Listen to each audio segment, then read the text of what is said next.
अस्सलाम वालेकुम। भारतीय हुकूमत और मोदी लंगोटी छोड़कर मैदान जंग से भागने की तैयारी कर रहे हैं, लेकिन भारतीय मीडिया है कि किसी तरह निचला बैठने को तैयार नहीं।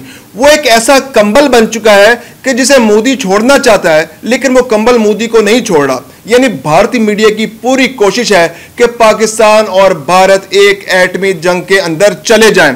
दूसरी जानिब अजीत डोभाल की चालाकियां भी बुरी तरह नाकाम हो चुकी हैं।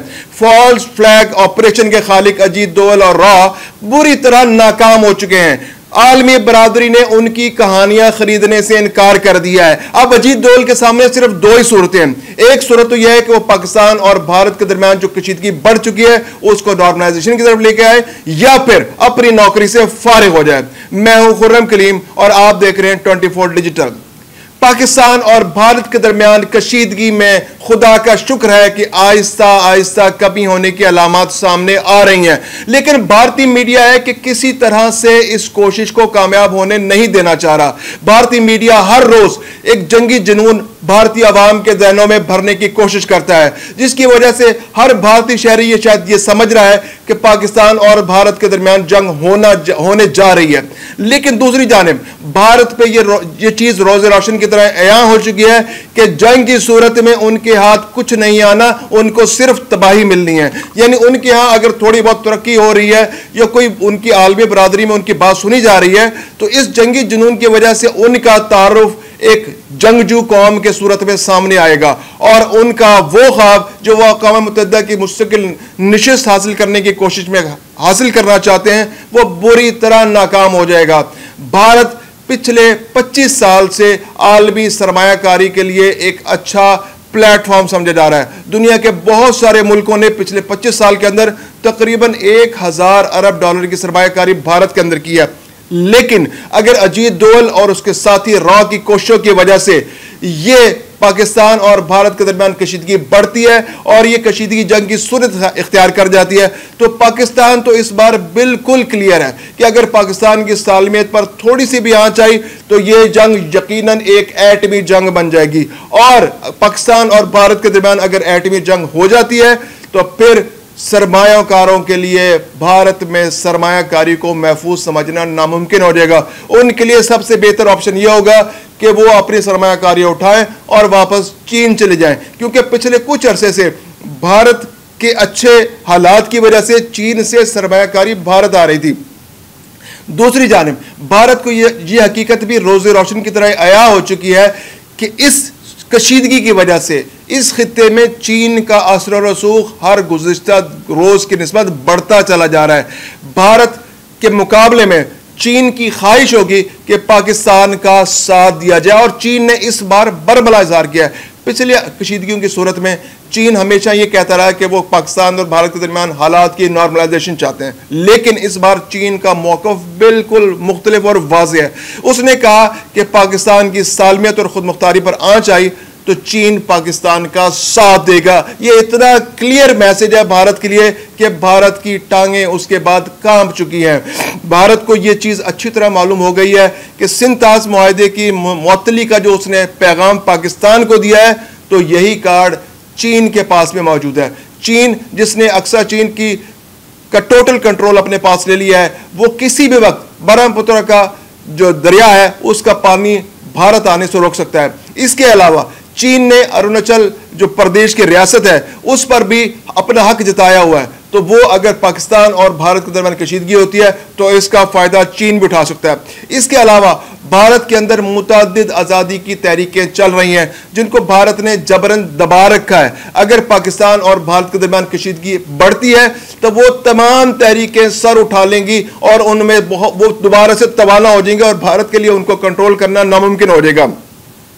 इसके अलावा भारतीय साजिश के जो भोंडे पहलू हैं वो हर गुज़श्ता दिन के साथ सामने आते चले जा रहे हैं। भारत ने जिस तरह से आलमी बरादरी को चीट करने की कोशिश की और उनको ये पैगाम दिया कि पाकिस्तान ने ये हमला किया है, तो उनकी इस कहानी को ना अमेरिका ने बाय किया, ना बरतानिया ने बाय किया, ना फ्रांस ने बाय किया।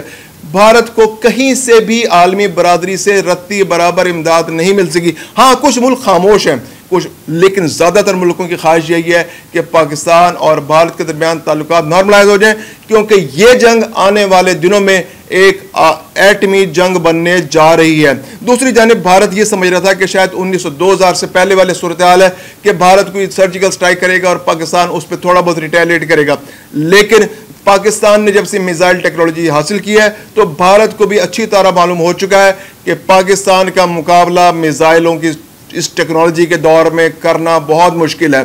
2019 में भारत ने बालाकोट पर जब हमला किया था तो पाकिस्तानी जहाज ने थोड़े से मिसाइल चलाए थे, 1 या 2 मिसाइल चलाए थे और भारत के 2 जहाज जमी बोस हो गए थे। इतने बदआवाज भारत ने अपने एक हेलीकॉप्टर को खुद अपने मिसाइल से मार गिराया था। तो भारत को अच्छी तरह पता है कि पाकिस्तान के पास ना सिर्फ मिसाइल है बल्कि पाकिस्तान के पास उनको चलाने का हुनर भी है।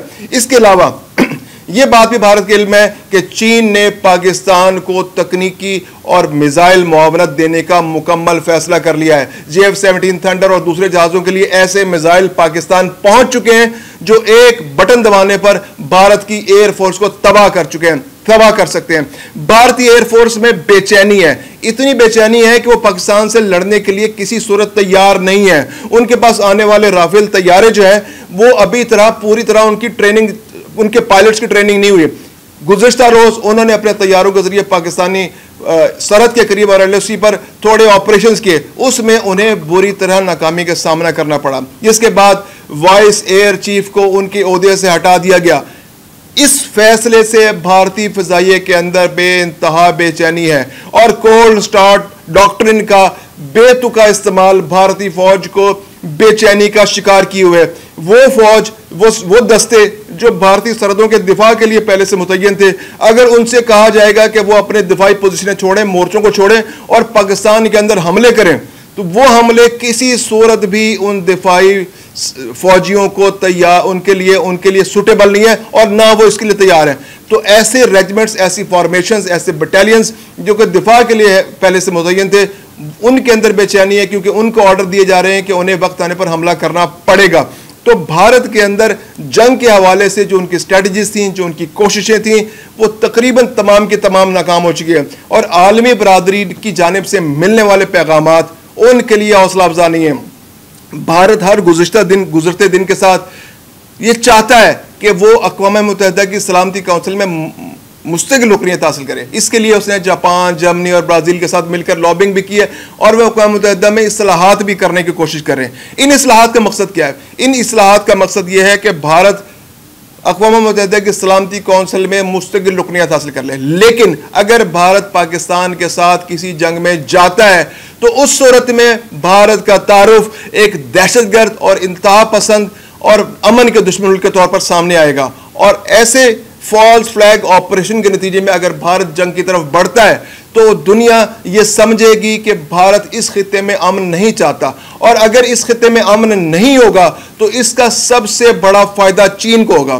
चीन का असर रसूख इस खित्ते में बढ़ेगा। भारत अगर अपनी सरहदों का जायजा ले तो उसकी एक जानिब पाकिस्तान है, एक जानिब चीन है और एक तरफ नेपाल है और एक तरफ बांग्लादेश है। अगर हम जियोपॉलिटिक्स का जायजा लें तो चीन से भारत की दोस्ती किसी सूरत मुमकिन नहीं है। 1962 में एक बाकायदा जंग भारत और चीन के दरमियान हो चुकी है जिसमें एक बड़ा इलाका भारत से चीन ने छीन लिया था और उसका कंट्रोल अब चीन के पास है।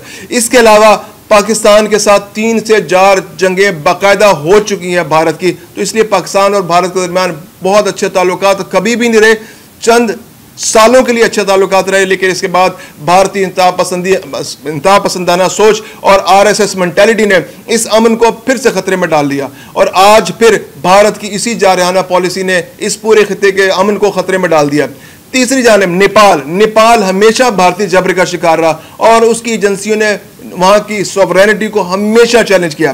बांग्लादेश 1971 के बाद भारत के असर सुख में रहा, लेकिन हसीना वाजिद की छुट्टी के बाद अब एक बार फिर बांग्लादेश एक पुरअमन मुल्क के तौर पर उभर कर सामने आ रहा है और वह भारतीय असर सुख को किसी तौर पर कबूल नहीं कर रहा। तो ये 4 सरहदें ऐसी हैं कि जो भारत को महसूस हो रहा है कि अब उनके कंट्रोल में नहीं है। तो इन हालात में अगर भारत किसी जंग की तरफ जाता है तो ना तो उसको आलमी बरादरी से कोई सपोर्ट मिलेगी, बल्कि अक़वाम मुत्तहिदा में जो उसका प्रोसेस सलामती काउंसिल के लिए में मुस्तकिल नशिस्त के लिए वो कोशिश कर रहा है वो भी खतरे में पड़ जाएगा। इसके अलावा भारत में सरमायाकारी के लिए एक अच्छा माहौल आजकल चल रहा है। बहुत सारी कंपनियां चीन से अपनी सरमायाकारी लेकर भारत में आना चाह रही हैं, लेकिन भारत अगर जंग में जाता है, जो यकीनन एक एटमी जंग में कन्वर्ट हो जाएगी, तो भारत के अंदर जो पिछले 25 साल के अंदर 1000 अरब डॉलर की सरमायाकारी आई है, वो चंद मिनटों में, चंद घंटों में, चंद दिनों में वापस जा सकती है। यानी दुनिया का कोई भी सरमायाकार ये क्यों चाहेगा कि वो एक ऐसे मुल्क के अंदर सरमायाकारी करे जो एक एटमी जंग के अंदर बाकायदा तौर पर शामिल होने जा रहा है, ये शामिल हो चुका है। तो भारत में सरमायाकारी जो पिछले कुछ अरसे से उनकी जीडीपी ग्रोथ जो है दुनिया में बहुत उस पर नुमाया नजर आ रही है और उसको अप्रिशिएट किया जा रहा है, तो वो खतरे में पड़ जाएगी और भारत बहुत पीछे चला जाएगा। इसके अलावा वहां पे जो डिफेंस एनालिस्ट हैं वो बहुत क्लियर वर्ड्स में बता रहे हैं कि भारतीय सियासतदान जिस मिस एडवेंचर की तरफ जा रहे हैं, हालात उसके लिए साजगार नहीं है। अब पाकिस्तान के पास जो मिसाइल टेक्नोलॉजी आ गई है, Al Nasr missile, Shaheen 2 missile, Shaheen 3 missile और अबाबील मिसाइल, इसके आने के बाद भारत कोई सर्जिकल स्ट्राइक, कोई इस तरह का मिस एडवेंचर करने का सोच भी नहीं सकता। अगर वो सोचता है, और पाकिस्तानी जो फौजी सरबराह जनरल आसिम मुनीर के क्लियर कट मैसेज के बाद कि अगर भारत कोई जवाब को हमला करेगा तो उसको उससे दुगना जवाब मिलेगा, तो भारत को यह तवक्को नहीं होनी चाहिए कि वहां पर वो इस ऐसी कोई पाकिस्तान से कोई पॉलिटिकल गेन हासिल कर सकेगा। तो बड़ा क्लियर मैसेज भारतीय अफवाज की तरफ से अपने सियासतदानों को भी दिया जा रहा है कि उन्हें किसी भी मिस एडवेंचर से गुरेज करना चाहिए। इन तमाम हालात में रॉ और अजीत डोवल के लिए स्पेस बहुत कम होती चली जा रही है और उनके लिए मुमकिन नहीं है कि वो अपने एजेंडे पर को लेकर आगे चले।